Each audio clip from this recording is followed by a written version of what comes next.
Let us do Sagittarius makeup. Hi love, welcome to my YouTube channel. My name is Pride. I'm just a girl living. If you're new here, welcome. And if it's not your first time here, hi love. Today we're going to be doing makeup according to one of the signs of my natal chart, Sagittarius. So Sagittarius are known for their free-spirited. So I'm going to be trying to embody some of that. So when I tried to search, I think I searched on TikTok for inspo, what I saw was that most of them have like this dewy, natural look but fierce type of makeup. And I realized that I've done that already. Like I've done a number of makeup looks, and so far there's one particular one that is my all-time favorite, and that actually can be described as a Sagittarius type of makeup. So while doing that, I'm going to be telling you people how to read your natal chart. So you're going to do something for me. You're going to take a paper and a pen and draw. So you learn how to draw your chart. Well, I find that if you know how to draw a normal natal chart, it becomes easier for you to identify the symbols. When I was doing skin prep, I did not avoid my brows, and usually I'll go for a straight brow, but I'm trying to do a natural brow now, as in I'll just brush my eyebrows and leave them like that. Before we start this, I want to say I am no astrologer, and I'm just giving you what I've researched. Why did I decide to learn about astrology?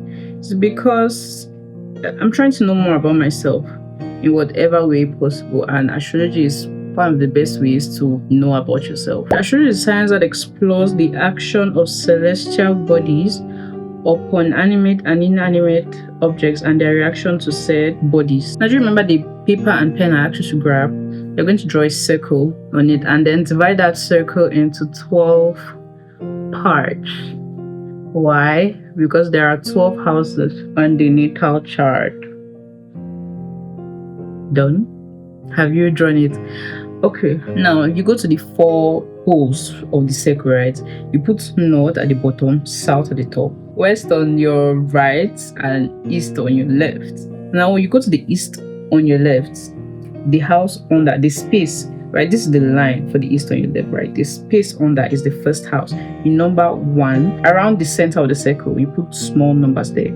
So you number the houses 1 to 12. The space is 1 to 12. So those spaces are houses. Now at the extreme end of the circle, you're supposed to write down these signs from Aries right up to Pisces. I'm going to put the order on the screen. So do Aries, Taurus, Gemini, Cancer, Leo, right up to Pisces. I've forgotten the rest, like the order in which they come. Now the elements are divided into 4: earth, fire, water, and air. The fire signs are Aries, Leo, and Sagittarius. Now these people are fiery, self-sufficient, spontaneous, romantic, but when misused they can be too bossy or too forceful. Earth signs, we have Taurus.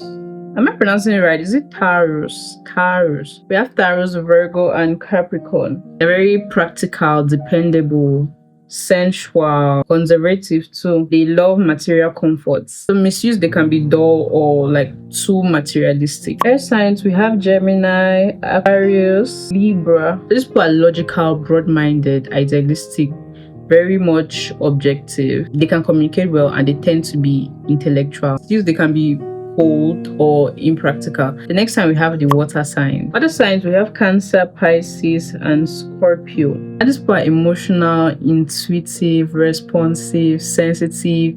They tend to be easily affected by their environment. So water has 3 forms: liquid, which is Cancer; gas, which is Pisces; ice, which is Scorpio, I think. Misused, they can be self-indulgent, self-pitying. Now on the natal chart, go to the houses, right? The numbers you numbered, and put fire, earth, air, water in that order round the house. So it's easier for you to know which sign is water, fire, and air, right? So you can just put FEAW round the house, right? FEAW, FEAW, FEAW, FEAW.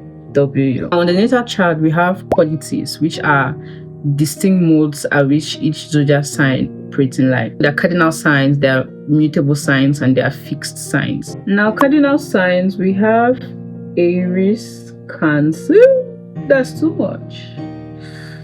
That is too much. Cardinal signs, we have Aries, Cancer, Libra, Capricorn. Now, these signs are cardinal signs because they govern change in season. Aries governs spring, Cancer governs summer, Libra governs fall, and Capricorn governs winter.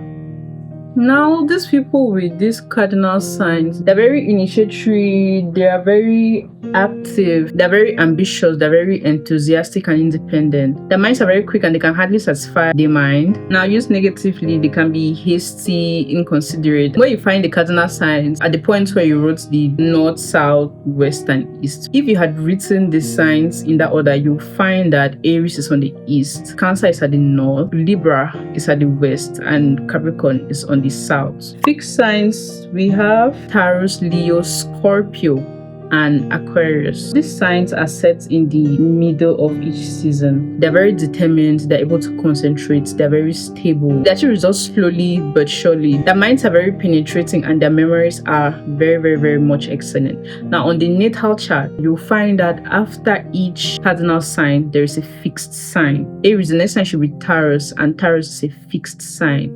So you go to the natal chart, you write fixed in that area so you will know that this sign is a fixed sign. I hope you read cardinal signs when we're talking about the cardinal signs. I hope you represented it on the natal chart. Now, mutable signs, we have Gemini, Virgo, Sagittarius, and Pisces. So these signs are basically the closing month of each season. It's time to finish the work of that season and then start preparing for the new season. These signs are very versatile, very adaptable. Their minds are ingenious and flexible. They are very sympathetic. Used negatively, they can be deceptive, undependable, and if you have been writing down, you will notice that on the natal chart, after each fixed sign, there is a mutable sign. What the natal chart looks like is there's a cardinal sign, there's a fixed sign, and there's a mutable sign. The same pattern all around the natal chart. Now, each zodiac has a planet that is harmonious when that particular sign is in it. Like it's harmonious in temperament when that particular sign is in it. Each sign has a natural planetary ruler. So go now to your natal chart that you drew. In the first house where Aries is, you're going to put Mars. If you know how each planet is represented, it's going to be easy for you to just put the symbol there as opposed to writing the full word in it, right? It takes up less space and it will be easier for you to identify it when you then see your natal chart. So the first house is Mars, second house is Venus, third house is Mercury, fourth house is the Moon, fifth house is the Sun, sixth house is Mercury again, seventh house is Venus, eighth house Pluto, ninth house I think it's Jupiter. I'm trying this orange blush. 10th house is Saturn, 11th house Uranus, 12th house Neptune. Now, have you ever heard all of these astrologers talking about angular house, succeeding house, candent house?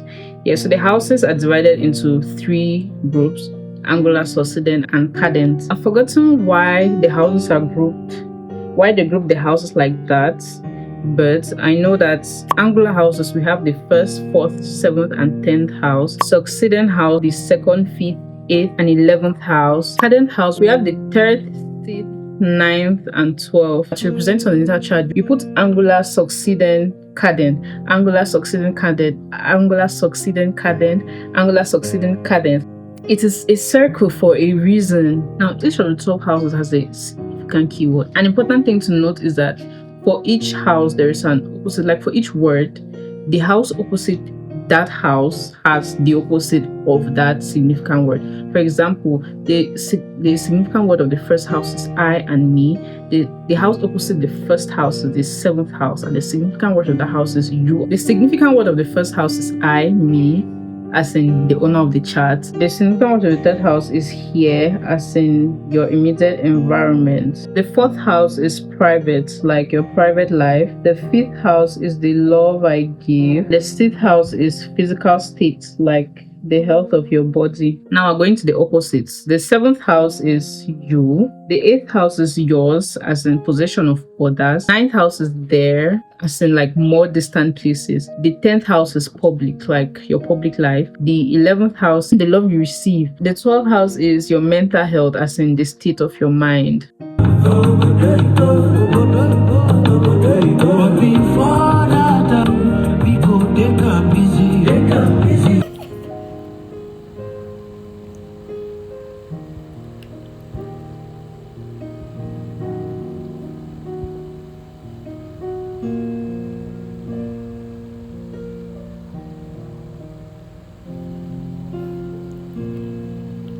this is the final look of the makeup. I love the glitter. It's giving very Sagittarius, like very bold, free-spirited. Let me do what I want to do, independent type babe. About the natal chart, it's important to know that all functions and energies in nature follow the positive and negative principles. So do the zodiac signs. The zodiac signs are also divided into positive, which are the active, and negative, which are the passive, also masculine and feminine. Now, all of the odd numbers, fire and air signs, are active. All of the even numbers, earth and water signs, are passive. I've kind of forgotten the definition of the active and passive, but I think it's pretty much self-explanatory with the masculine and the feminine. So at the end of your natal chart, like if you have been following along with this video, your natal chart should look something like this. So this is not your natal chart, like your birth chart, right? This is just a regular chart. It's like the base example, which is supposed to help you be able to read your own chart. So if you have made it to this part of the video, thank you very much for watching, and I'll see you in my next vlog. Their minds are very quick and they can hardly satisfy the mind.